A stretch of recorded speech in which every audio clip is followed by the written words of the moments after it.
did you get involved in this stuff anyway? I didn't know you were into the whole education thing.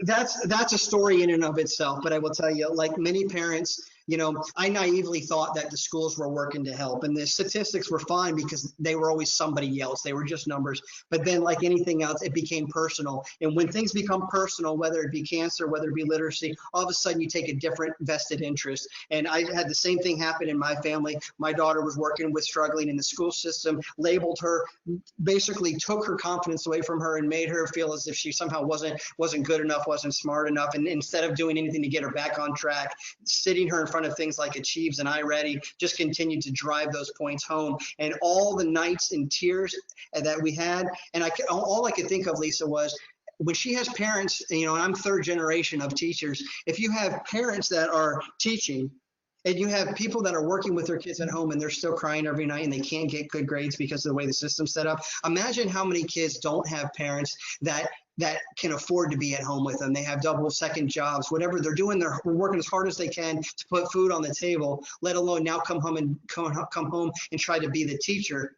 that the school system is supposed to be. What got me involved is I saw it personally.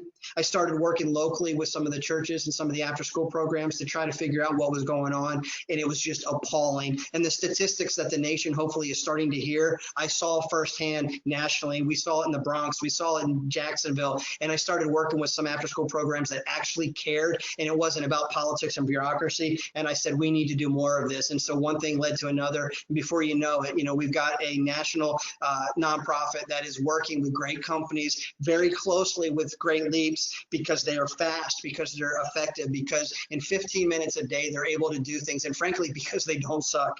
And that seems to be the problem in America right now, is we're okay with failing as long as we can check a box and say we tried. I'm involved because I saw the difference firsthand when my daughter worked with a program and worked with the right people and the right resources. And now she's getting A's and B's. Her confidence is great, and we're having smiles and no tears. And I think every child deserves that confidence and that kind of future.